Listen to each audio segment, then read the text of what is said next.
Mk.Gee has one of the most unique sounds out of any new artist I've heard in the past few years. His blend of 80s R&B vibes with indie, rock, and lo-fi music is unlike anything else that I've heard. And there's one thing that acts as the backbone to all of his crazy music and all of his recent success: the genius production behind his records. So today we're gonna make an 100% original Mk.Gee style record from start to finish, instrumental, vocals, mixing, and all, going over all the techniques used in his sound. Whether you make alternative music or hard trap beats, there's gonna be something in this video that you can learn from, and a ton of unique techniques that you can put in your production, regardless of the genre. So sit back and get ready to go into the distorted, ambient, and textural universe of Mk.Gees production.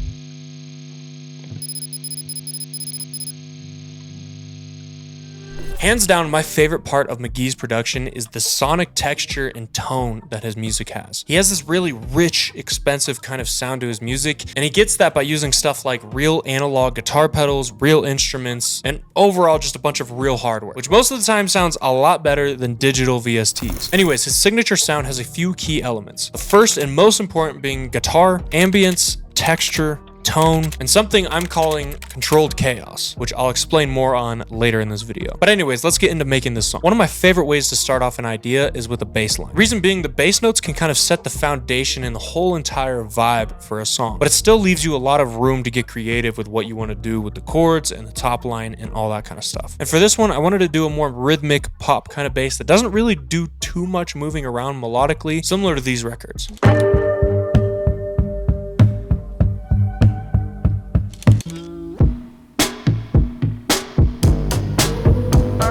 So I played a simple little bass line on my guitar, and then I just pitched my electric guitar down a whole octave to make it sound more like a bass, and you get this.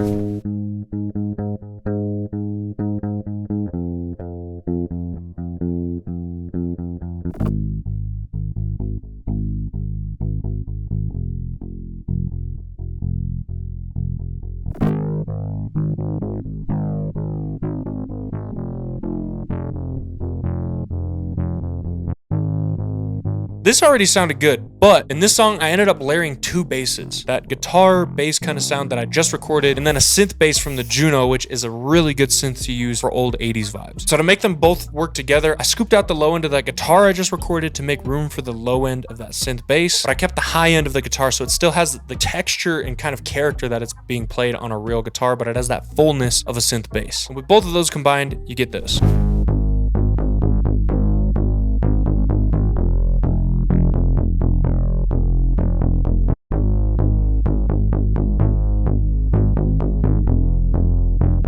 Next up, we've got guitar. And after doing some research, I found out that Mk.Gee actually uses a baritone guitar, which put simply is a guitar that plays in a lower pitch than a normal guitar, if you don't know what all that means. And I really love this low kind of tone because all of the guitars in his songs have this like super moody, low-pitched, late-night kind of sound to it. And I wanted to emulate that with the guitar on our track and put down some sort of guitar riff similar to the ones that you can hear on these tracks.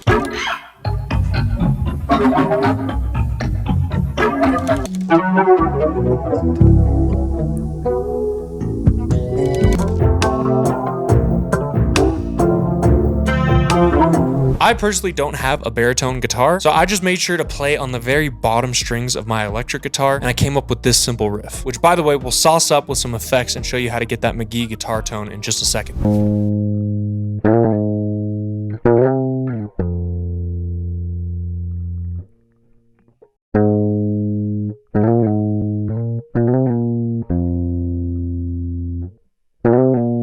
Now it's time to talk about one of the most iconic parts of Mk.Gee's sound: his guitar tone. His tone is so influential and sought after that equipment that he uses like the Ranger reverb pedal, the Roland VG8, and the Tascam Porta Studio have either gone sold out for months at a time or shot up like crazy in price ever since his come up, which is definitely a testament to how great his guitar sound is. And all this analog gear is great and it sounds amazing. I have a ton of analog synths and guitar pedals myself, but I wanted to show you guys how to get that sound or at least close to it in the box with plugins that won't break the bank. Anyways, his guitar tone always has this interesting, distorted distorted and ambient kind of sound. Yet it's still controlled. It's not so out there, so distorted or so ambient that you can't tell what's going on. And one of the key reasons his guitar tone sounds so good, in my opinion, is the Ranger reverb pedal, which is a signature piece of his in his pedal board. It's essentially a gated reverb that has a distortion knob on the reverb. And if that sounded like a bunch of nonsense, let me break it down in the computer and show you how a gated reverb works. So essentially the way a gated reverb works, right here we have a reverb send, right? And we got reverb right here. But the first thing that we have is a noise gate. So right here we have the threshold. So essentially if I play something very quiet and it doesn't go over minus 32 dBs, there will be no reverb effect. And then if I play it super loud and I slam it and it goes way louder than that threshold of negative 32 dBs, then that reverb will kick in. So take a listen to how this first note of the guitar riff, there's no reverb. If you even look at the volume of this bus right here, you're not going to see anything right there until the second note comes in where I play it a little louder. You can see that this waveform is a little bit louder than right there.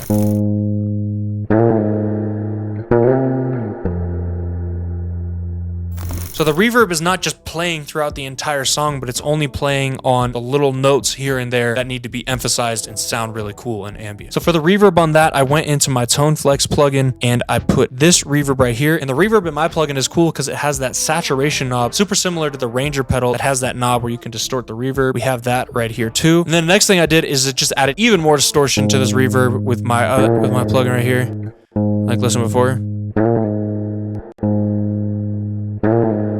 So I'm just distorting the reverb bus. So this isn't distorting the actual guitar, it's just distorting the reverb. So a noise gate first, then a reverb, and then a saturation sent to a bus. Perfect way to get this kind of effect if you don't have the Ranger guitar pedal. Next thing I did is just EQ and a flanger and a little bit of gain. And the real sauce is my Tone Flex plugin, which right now still has the developer's name, no UI. But let me break down what I did in here. So the first thing I did was I drove the input up super high, which is gonna add a little bit of distortion in itself. And I turned the output down a little bit so it doesn't get too loud. Then I actually went to the distortion module and added this soft little analog kind of distortion.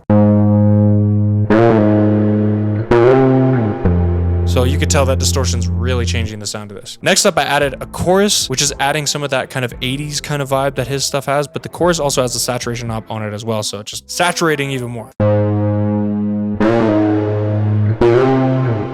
So now we're getting some interesting tones. Added a little tremolo right there. And then I added this little reverse right here, which is a reverse delay. So it's chopping and reversing the audio and playing it delayed. In this case, a half bar delayed. So you hear this little...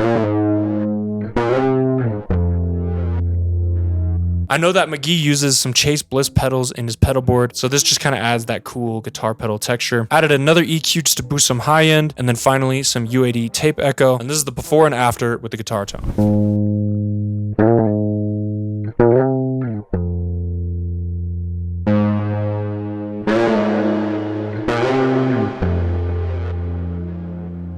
Real quick, before we get into the rest of this video, I want to tell you about my plugin Tone Flex. It's what I was just using in this video to get that guitar tone. And as you can tell, we're still developing the plugin, making changes and improving it every day, but we're hoping to be dropping it soon. So make sure to click the first link in the description if you want to sign up for the wait list on that. Chances are I'm going to be doing a big discount for people who are buying it right away, right when it launches. So if you want to make sure you don't miss out on the launch and that discount, make sure you sign up for that wait list so that you get notified before everyone else. Anyways, now that we have the bass and a guitar riff down, it's time to add another key part of Mk.Gees Production: texture. And while this is mostly done with effects and processing, all of his iconic analog gear and all that, you can add a ton of personality and texture to records by adding in stuff like room noise, vinyl noise, voice memos of city sounds, stuff like that. Or for example, the electric hum noise that you get when you're recording electric guitar, you can hear on songs like Are You Looking Up? So to get that kind of sound, I added an electric hiss noise that I actually recorded from my Vintage Essentials kit, as well as a room noise that I recorded of my home studio to kind of emulate that sound of it being played in the studio and having that really loud electric hiss that you get when you're playing guitar.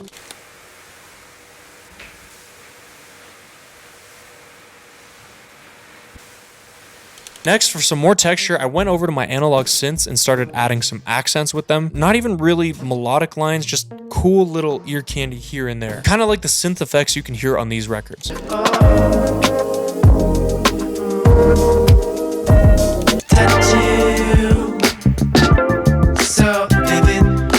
I played around on my Moog Matriarch and my Prophet 10 for a little while and came up with these synth accents that I'll break down in just a second, but let's just listen through them real quick.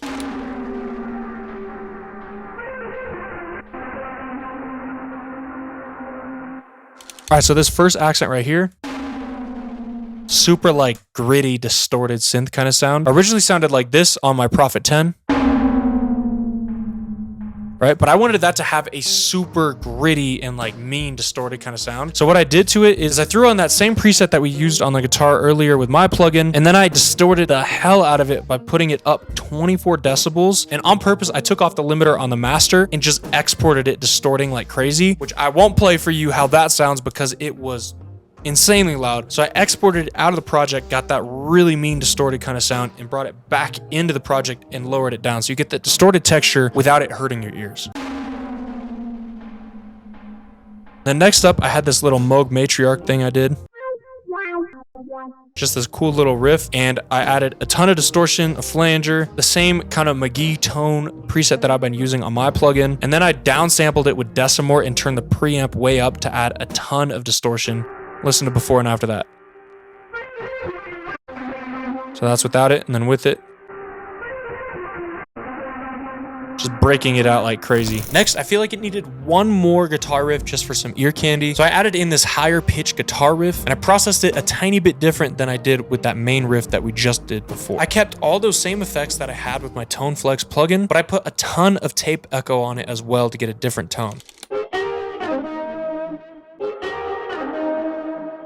Anyways, now that we got those textures down, I wanted to talk about something crucial to his sound: controlled chaos. I haven't heard anyone use that term, but I just came up with it. Essentially what I mean by it is Mk.Gee uses a lot of creative effects, unique delays, reverbs, distortions, all this stuff. And if you're not careful with these kind of effects, stuff can get out of hand and just sound like chaos, but not in a good way. But his music has the perfect balance of having these interesting effects and ear candy moments without it just being a complete hot mess. I think a perfect example of this like controlled, chaotic kind of sound is the break section on Candy.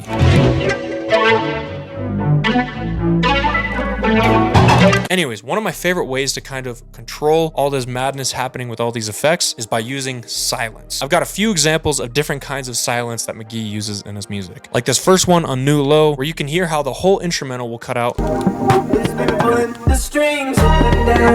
On his song You, there will be silence in the main melodies for just a second. That adds a cool bounce to the guitar progression. Or on my personal favorite song that he's ever dropped, You Got It, you can hear that when a new section of the song comes in, all this crazy tail end and feedback of delays and reverbs, it completely cuts off. So I wanted to add some jarring silences here and there in our song just to get this kind of sound. If you look right here, I brought the master track right here and I put automations on it where I did these little silences completely to zero, tiny little silences, right? So it's not like a huge pause in the whole song, it's just tiny little detail. And it's really good for cutting off really long reverb tails or delay tails. Because if you listen to the first two bars, it's super like ambient, spacey, and then listen to how nice the contrast is when that silence comes in. It's kind of like jarring, but in a good way. So as you can see, I've done that throughout this entire song, just on little random parts, on specific sounds. These are super subtle details in the grand scheme of the whole song, but I feel like it adds a lot. Anyways, now we've got the first section of the song done, but Mk.Gee's music often has a ton of different sections. So for the second section, I wanted it to sound less ambient and have more of that direct input, dry guitar kind of tone with that heavy electric noise like you can hear on songs like Rockman and Are You Looking Up? Probably just wait on.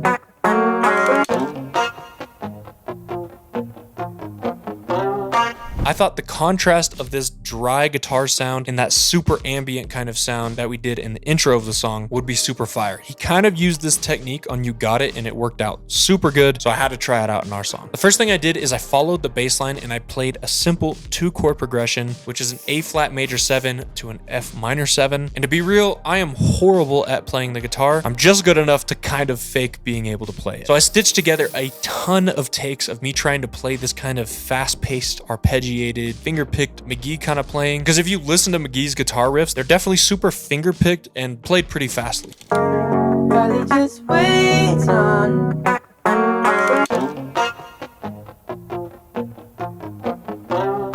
So I tried my best to play it with this fast finger-picking kind of sound, and after re-recording and re-recording until my fingers were bleeding, I got this. I kept the processing super simple on that, just some compression and a little saturation in chorus from my Tone Flex plugin.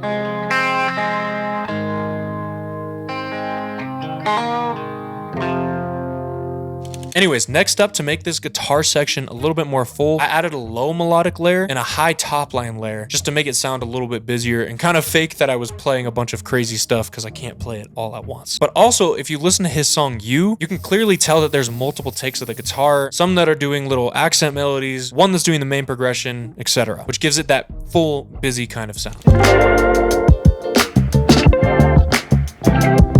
Anyways, this is what those layers that I added sound like on their own and then in context.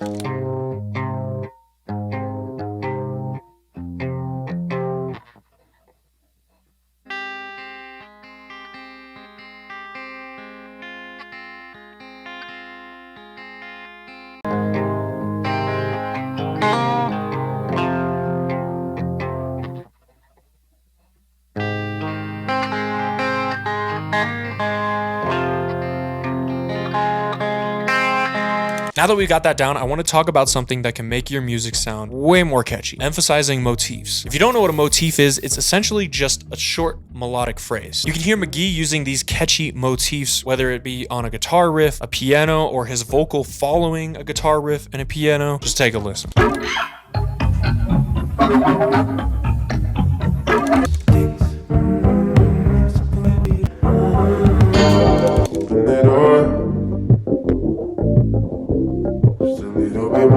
So for our song, I really wanted to emphasize that little riff at the end of that guitar riff that I recorded, where it goes. So to emphasize this more than just having it played on that one guitar layer, I recorded it on a few different octaves. And if you listen closely, you can even tell that I played that same riff in the bass line as well.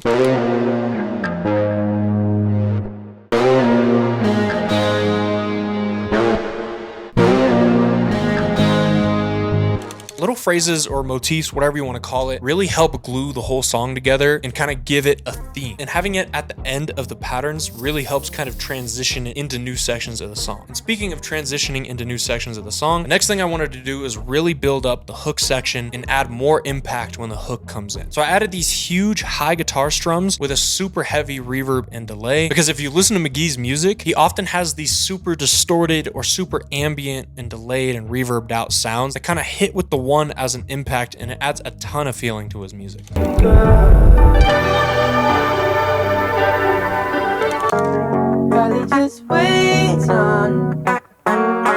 So I wanted to add that ambient vibe that the impacts on You Got It have, and I also wanted to add that distorted guitar tone that you can hear on Are You Looking Up. So I played these super high guitar chords and strummed them, playing the same exact chords that I played earlier, but just an octave higher, distorted the hell out of it, and then sent it to that gated reverb bus that we had made earlier, as well as a delay bus using my Tone Flex plugin. And finally, I made these strums mono, so it has more of that like old retro sound. And after all that, you get this.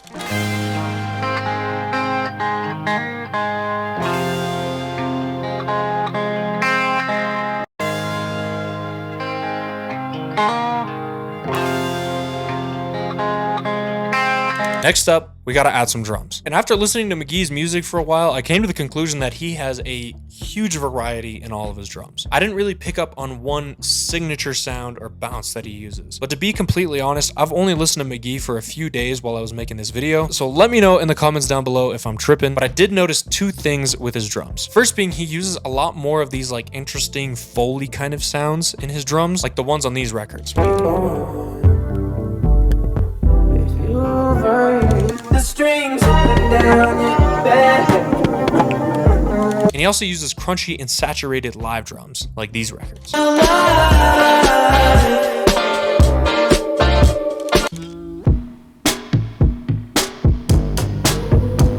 And I wanted to make these drums from scratch, but honestly, I ended up dragging in some drum loops from my drum mastery kit just to kind of get an idea for what bounce I wanted and what kind of sounds I wanted to use. But I ended up just liking how it sounded in the song, so I ended up just keeping it as is. I wish it was more interesting for the video. But the first thing I did was find a more unique Foley-ish sounding drum loop right here.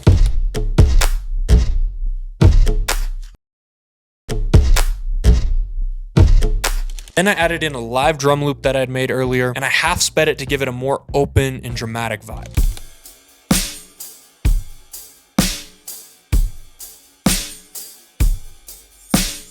And then to process these, it's kind of weird, but I pretty much ran it through the exact same processing that I put the guitar through because I wanted them to have this weird distorted sound and not sound super conventional, dry, and clean. Take a listen to before and after.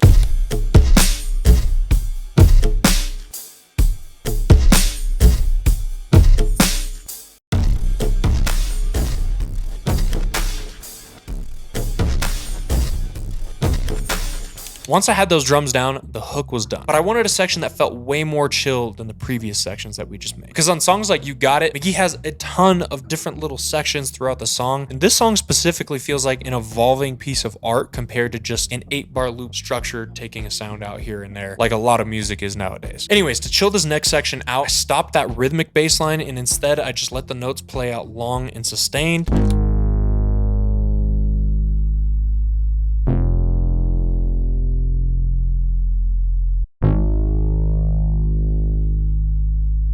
And I also dropped the guitar chords and swapped it for another chord sound that you can hear Mk.Gee using in a lot of his music for that 80s kind of vibe, electric piano, like the one you can hear on Dream Police.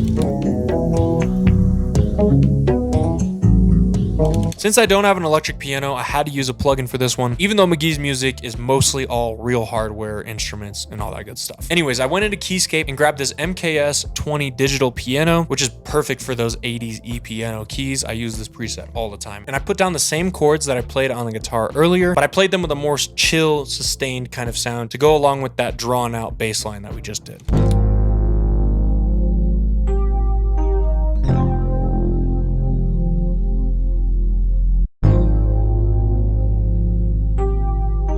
Next up, I took that same guitar effects chain that we used for that first riff in the video and played a little new riff for this section so that it just broke up the repetitiveness of that riff that had been going the entire song so far. And if you listen closely, you can hear that the E piano and that guitar riff are playing super closely off of each other. A theme that I saw in Mk.Gee's music a ton, especially with vocals that I'll talk about more later, but just take a listen to how the electric piano and the guitar are working together.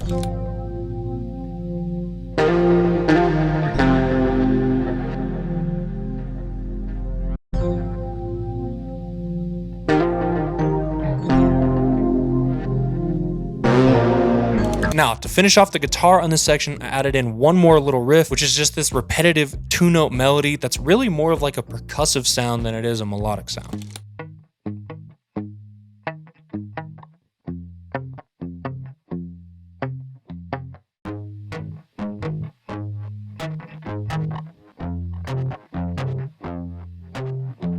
Mk.Gee uses his guitar to do so much in his music. He uses it for the main chords, top lines, ear candy little accents, and he even uses the Roland VG8 that I was talking about before, which essentially is a synthesizer that makes his guitar sound like it's a synth. And in this song, I actually kind of took that last idea of turning a guitar into a synth and reversed it, and I took my Prophet 10 and played a super ear-grabbing riff on that, and then I ran it through guitar amps and guitar processing, which made it almost sound like a guitar.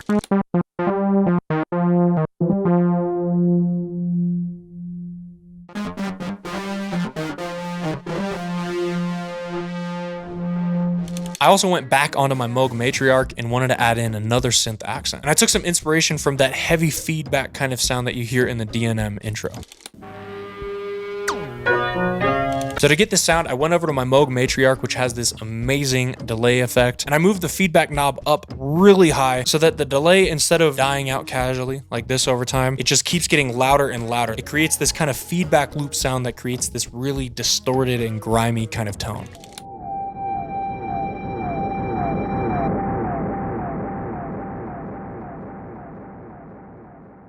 Finally, I wanted to add an outro section. And one thing I love in records like Little Bit More and DNM is when Mk.Gee uses acoustic piano.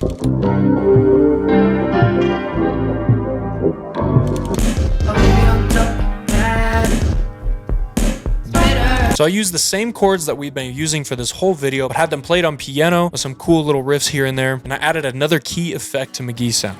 A flanger. I paired the stock Logic flanger effects with Decimort 2, which is just downsampling it and filtering it out a little bit. With those two effects and the piano, you get this for the outro section.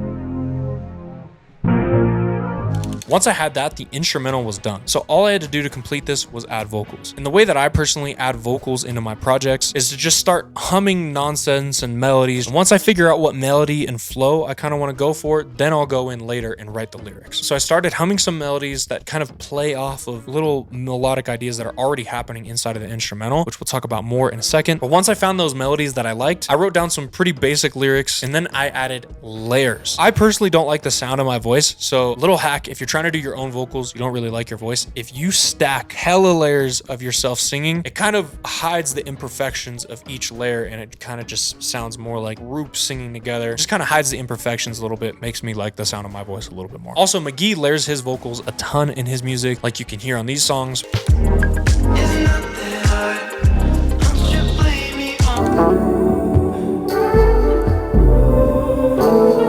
Anyways, this is what I got for the vocals for the first section. And why would you hide when I'm here for you?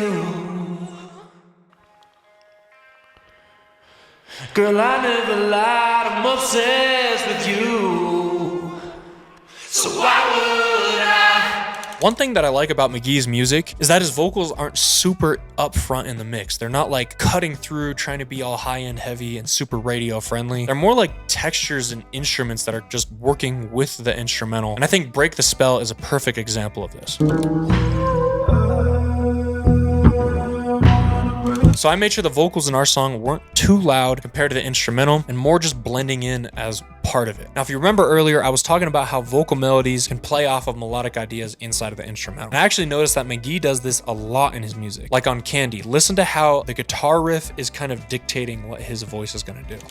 Candy is all in my business. The melody, the rhythm, everything is kind of working together. It's almost like him and the guitar are one. Anyways, a great example of when I did this in our track is the melody that I hit on that chill breakdown section where the guitar riff kind of changes up. Listen to how the vocal melody is playing the exact same melody that the guitar riff and that little walk down on the electric piano is playing. I can't breathe.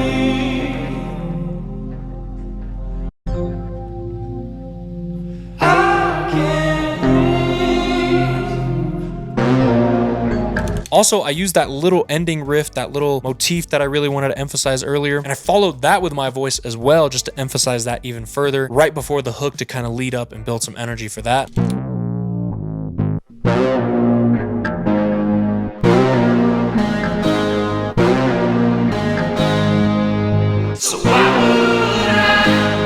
Next, I really like the hook on Elysis, where he's got these super dramatic, higher pitched vocals.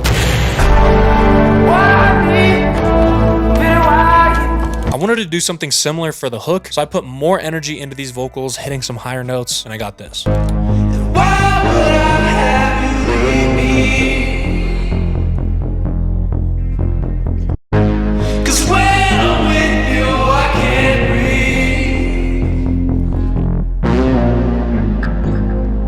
Finally, I added some more saucy vocal effects just to kind of add some more ambience and character into the music. So let's break those down right now. Essentially, what you're going to want to do is bounce some of your vocals down and put super heavy reverbs like this and delays on them. Like I've got the delay bus with the tone flex delay, as well as the gated reverb that we used earlier. So I've just got a ton of delays and stuff, and I pitched the vocal up like 12 notes. So I just grabbed a part of the vocal that I liked from earlier in the song, and I'm using it as a little impact right here in this section. If I unmute some of these layers, you can hear transition super nicely.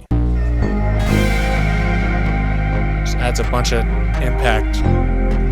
So once you have something like that, you can also bounce that down and then take that and reverse that and use that as a riser like I did right here to kind of end the song off. And I got this really distorted sound to that by taking it in decimort, downsampling it so it's not super high-end heavy with the distortion, but I turned it up 48 dBs on the preamp so that it gets so distorted that it starts breaking up. Like the audio starts to it literally can't get any louder. It just like starts warping it in a weird way. Take a listen to before and after that effect. Sounds like a normal reverse vocal. This sounds like a dirty feedback loop almost. And with that and a few little mixing changes here and there that I don't want to go way too in depth on in this video, the song was 100% finished. But before I play it through, if you learned anything new or you enjoyed the video, hit that subscribe button for me. Anyways, let's listen through. And by the way, this is my first attempt at making anything in this kind of style. So if you're a big fan of Mk.Gee, let me know how you think it came out.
Quick reminder, my new Tone Flex plugin that I used on almost every single layer in this project file, vocals, guitars, drums, everything, is coming out soon. So if you're interested in that and you want to get in on the early discount that I'm going to do, make sure to join the waitlist so that you get notified before everyone else when it drops. Anyways, that's it for me.